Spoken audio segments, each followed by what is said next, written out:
Qu'est-ce donc que le sermon sur la montagne? Que nous est-il enseigné dans les chapitres 5 à 7 de Matthieu?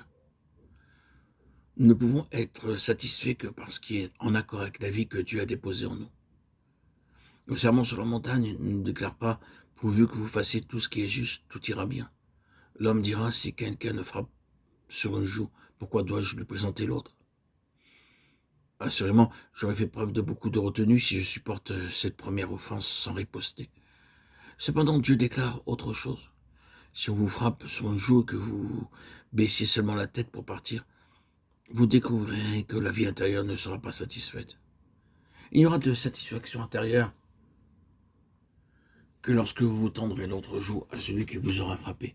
Si vous le faites, ce sera la preuve qu'il n'y a aucune animosité dans votre cœur. C'est la manière d'agir de la vie.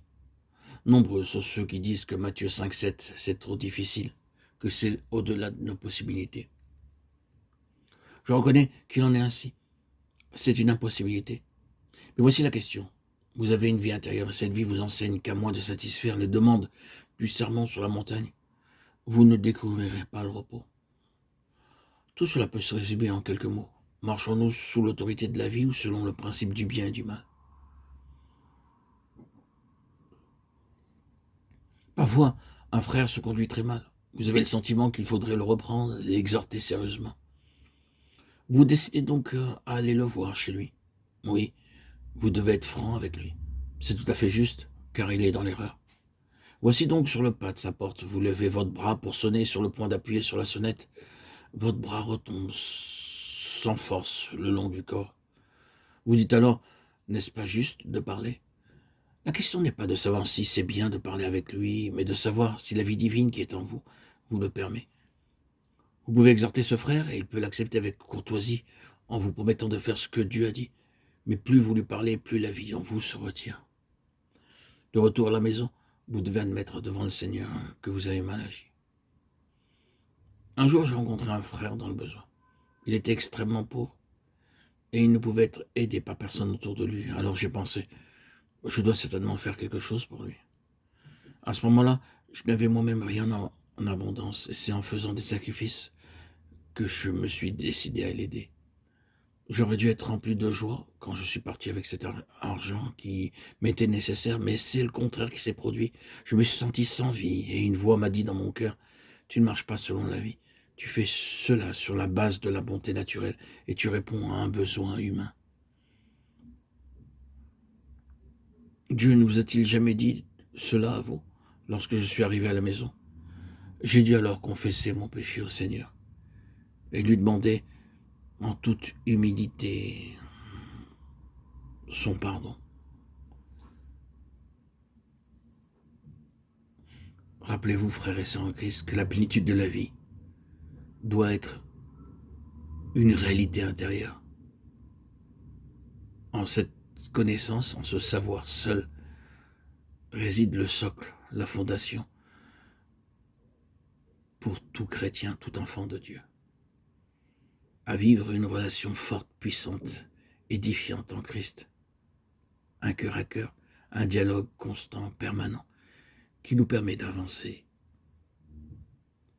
Moi, frères et sœurs en Christ, pour ce qui concerne ma vie intérieure, je n'ai jamais été autant exalté dans ma vie, car j'ai toujours été, et je suis resté toujours dans une vie intérieure, dû peut-être au fait que pendant 34 ans de ma vie, dans mon vécu, j'ai vécu des hospitalisations, des médicaments à profusion, et je n'ai pu trouver une autre vie qu'en me réfugiant en moi-même.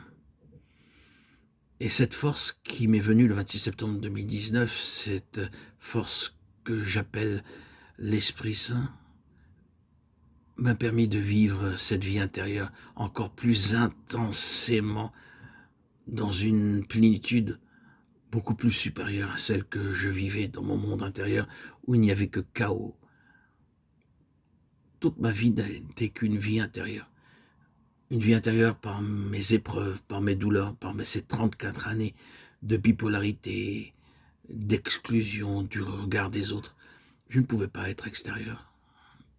Je n'avais qu'un semblant d'extérieur. Je n'étais que l'ombre de moi-même. qu'une façade, qu'une muraille blanchie, avec un aspect raisonnable, anobli, agréable à voir. Mais ce n'était que du mensonge. En moi, dans ma vie intérieure, jour après jour, ce n'était que ruine, chaos, désespoir et détresse.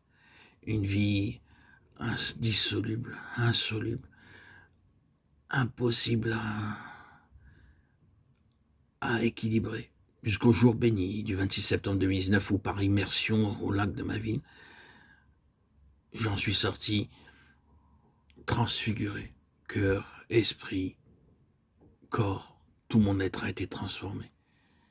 Ma vie intérieure était beaucoup plus puissante, beaucoup plus forte. Je ne suis pas retombé dans ce chaos puisqu'il n'était plus. L'homme ancien s'était retiré de moi. Le vieil homme était mort. C'est le contraire qui s'est produit. Ma vie intérieure a été décuplée, quadruplée. Je n'ai pas de mots pour donner une vision de cette abondance de vie qui a jailli en moi par cette communion. C'est une force. Des fois, dans les épreuves, se trouvent des forces. Ces 34 ans de vie intérieure où il n'y avait pas Christ, où je trichais en lisant la Bible, le Nouveau Testament et la Torah, la Sainte Torah, qui est toujours sainte. D'ailleurs, dans la Sainte Torah, il y a de nombreux moyens de voir le Christ dévoilé, de nombreux épisodes qui typifient la venue de Christ par le Nouveau Testament, par la bonne nouvelle. La plus grande Christophanie se trouve en Melchisédek, l'homme qui vient de nulle part, l'homme de justice, et qui, par sa venue et sa présentation du pain qui représentait le pain de vie qui est Christ, et du vin qui représentait son corps, annonçait la venue de notre Messie, roi Mashiach, Jésus. Bon, je m'arrête pour cette petite déclaration, mais je peux vous apporter cet enseignement, frères et sœurs en Christ, que la vie intérieure, c'est ce qu'il y a de plus important. Et surtout pour nous, enfants de Dieu, qui avons reçu l'Esprit Saint, il ne faut pas nous détacher de cette vie intérieure et nous faire... Moi, c'est un atout, c'est vrai. J'ai toujours été intériorisé, toujours dans cette vie intérieure. Mais pour ceux qui ne connaissent pas cette vie intérieure, mais qui ont connu l'Esprit Saint, sachez que ne vous laissez pas conduire par des cérémonies, des rituels, des attitudes qui sont extérieures, des façons de vous comporter qui sont extérieures. N'agissez que par votre intérieur, que parce que vous dicte dans votre intérieur le Saint-Esprit. La main de Dieu est en vous par son Saint-Esprit. Vous êtes sa propriété, vous êtes sa possession. Il prend votre fardeau, toute votre responsabilité. Laissez-vous guider par lui. Il est en vous. Lâchez prise, renoncez à vous-même, renoncez à votre moi, à votre ego si limité. Le vieil homme est toujours là, se cache. Il n'est pas réellement mort. Lâchez prise, laissez Dieu subsister en vous par son Saint-Esprit que vous avez reçu. Laissez-le vous envahir, prendre place en vous. Et votre vie sera différente. Ce sera une vie fluctuante, comme un fleuve d'eau vive. Vous serez rempli de vie qui, aujourd'hui jusqu'à présent, m'apporte beaucoup de plénitude. Loué soit Dieu.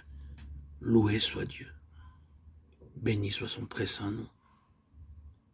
Gloire à Dieu au plus haut des cieux, et paix sur la terre aux hommes qu'il aime. À toi, Seigneur, tout honneur, toute gloire pour les siècles des siècles.